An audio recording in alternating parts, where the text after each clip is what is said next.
The most recent entry in the Star Wars saga is Solo. It just recently came out and the reception has been mixed to say the least. But regardless of how you felt about the movie, there is no denying the fact that there are some pretty great Easter eggs placed in there, just as there are in any Star Wars movies. What is up, guys? Welcome to the Multiverse. I am going to be your host today, Jimmy, and we are going to be counting down 10 Easter eggs that you may have missed in the new movie Solo. Now, we're going to be doing our best to avoid spoilers in the video, but sometimes it's just going to happen. So we'll just go ahead and put a spoiler alert here at the beginning of the video. Sound fair? Okay, let's get started. In the comment section, you let me know if you've seen Solo and what you thought about it. I've seen it, and I personally loved it.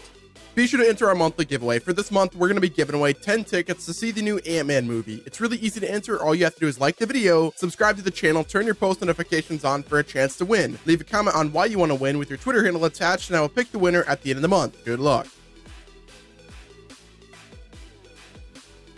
Kicking off our list at number 10 is C-3PO. That's right, an Easter egg that you may have missed due to the fact, well, you pretty much had to be studying the credits in order to catch this. But one thing that made Solo stand out from most other Star Wars movies was the presence of Wookiees other than Chewbacca. Later in the movie, Chewie does explain to his Wookiee friends that he was going to go with Han. Who was playing the other Wookiee, you may ask? Well, that was Anthony Daniels. And who is Anthony Daniels, you may say? That is C-3PO. Leading up to this movie's release, Daniels was the only actor who has appeared in every single Star Wars movie in one way or another, and he managed to get his way into this and continue his record by playing a Wookiee.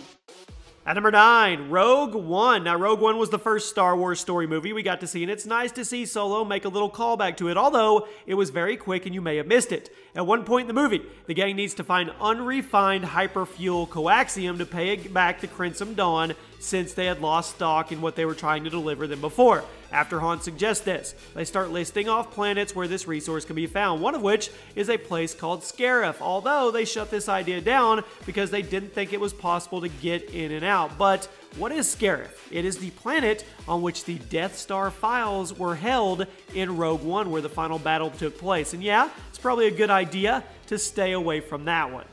At number 8, the L337 droid, L3-37. This droid in Solo definitely stole the screen plenty of times, which droids tend to do in these Star Wars movies, but she actually ended up playing a much bigger part in Star Wars than a lot of people realized, and it actually explains a certain moment in Episode 5. So for those that have not seen Solo, L3-37 is Lando's droid who gets destroyed during a fight in the movie, at which point Lando carries her broken pieces onto the Falcon. In an effort to still use her guidance systems, they plug her remains into the Millennium Falcon, allowing her to help them out and live again as part of the ship. So how does this connect with Episode 5, you may ask? Well, do you remember that moment when C-3PO is on the Falcon talking to the ship and he mentions that it has an odd dialect? Well, now you understand why. He was actually talking to L3-37 the whole time.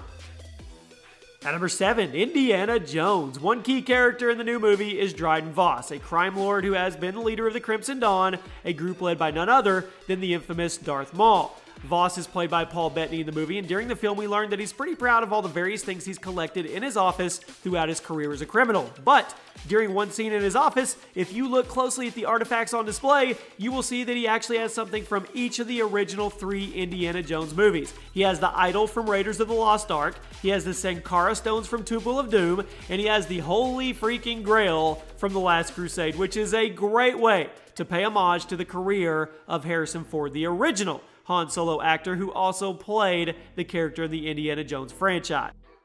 At number 6, Mandalorian. Speaking of Dryden Voss and his collection of artifacts from previous work, there is a very familiar set of armor stationed in his office that you may have noticed, but the significance of this may be more than you realize. In Voss's office, there is a set of Mandalorian armor, the same style worn by Jango and Boba Fett. It may not sound like a lot, but when you factor in the connection between the Fetts and the Crimson Dawn, it gets even more interesting. As revealed in the movie, Darth Maul is connected to the Crimson Dawn, and Maul has a history with the Mandalorians. Plus, Tobias Beckett mentions that he killed someone named Aurra Sing, who some may know from the Clone Wars cartoon as Boba Fett's mentor. So perhaps we will be seeing more of the armor in Voss's office in the upcoming Boba Fett movie, since they're much more closely connected than most people actually realized. Cracking into the top 5 today, Bossk. Speaking of other bounty hunters, let's talk about Bossk for a second. Bosk is a character who briefly appears in The Empire Strikes Back when Vader is recruiting bounty hunters to retrieve Han Solo and the Falcon, and he quickly became a fan favorite character because of his badass appearance and his badass actions in the expanded universe. But did you guys catch the little mention of Bosk in the new movie? Because before the heist that gets Val and Rio killed in Solo, Val actually mentions that he wishes they brought along better personnel like Bosk. And a quick mention, but hearing his name again was definitely a lot of fun. At number 4, Wicket returns. Everybody remembers the Ewoks in episode 6. They're cute, they're cuddly, and they're great warriors who help in the defeat of the Empire. The first Ewok we saw on screen is known as Wicket, who was played by a 13-year-old named Warwick Davis. But did you guys know that Davis actually returns in Solo to play a different role? In Solo, Davis reprises his role as Weasel, a weapons dealer who actually also appeared during the pod race scene in episode 1. At number 3, the infamous chessboard. One of the most memorable scenes in the original Star Wars movie, which we know today as A New Hope, is when we see a group on the board, the Millennium Falcon, playing a holographic chess game. While the group is playing, Han lets him know that they should let the Wookiee win because Chewie's known for being a poor sport when losing and will probably smash the board as well as C-3PO. Well, in the new movie, we get a little callback to that sequence when Chewbacca is playing. He's playing a game and he ends up losing, and yes, he tries to smash the board, although he gets told that he can't destroy the pieces since they were holographic. It's still a nice callback to one of the first ever scenes of Chewie in the entire Star Wars saga. He made a fair move. Screaming about it can't help you. Let him have it. It's not wise to upset a Wookiee. At number 2, Bulbous and Scrimp. Speaking of the holographic chess game, let's talk about a little detail in that scene that hardly anybody has noticed unless they're a really avid Star Wars fan and knows their history.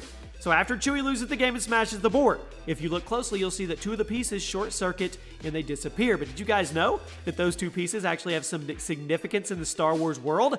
Those 2 actual pieces are known as Bulbous and Scrimp and were designed by Phil Tippett, an animator on A New Hope who had designed them all the way back in the 70s to be used in the original movie. But they were cut due to the lack of space on the chessboard. Now, in the year 2018, they finally make an appearance in a Star Wars movie.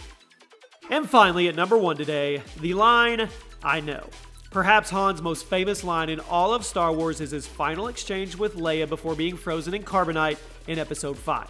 After Leia and Han kiss, Leia admits that she loves him, to which Han responds, "I know." That line has a lot of history behind it, and Harrison Ford personally wrote it because he didn't agree with what was originally in there, and Carrie Fisher reportedly hated this new line, despite how famous it would become. But we get a nice callback to this famous line in the new movie. When Han and Lando meet at the end of the movie, Lando says that he hates Han, to which Han replies with a confident, "I know." I love you. I know. So there you go, guys. Those are 10 Easter eggs that you may have missed if you've seen Solo. And if you haven't seen it, be watching out for them. There are plenty of other ones, but those are the cool ones that we wanted to focus in on for you today. If you guys enjoyed the video, make sure you drop a like, hit that subscribe button, turn on your notifications, become a member of the Multiverse. My name is Jimmy. I will see you guys soon. Be sure to enter our monthly giveaway. For this month, we're going to be giving away 10 tickets to see the new Ant-Man movie. It's really easy to enter. All you have to do is like the video, subscribe to the channel, turn your post notifications on for a chance to win. Leave a comment on why you want to win with your Twitter handle attached, and I will pick the winner at the end of the month. Good luck.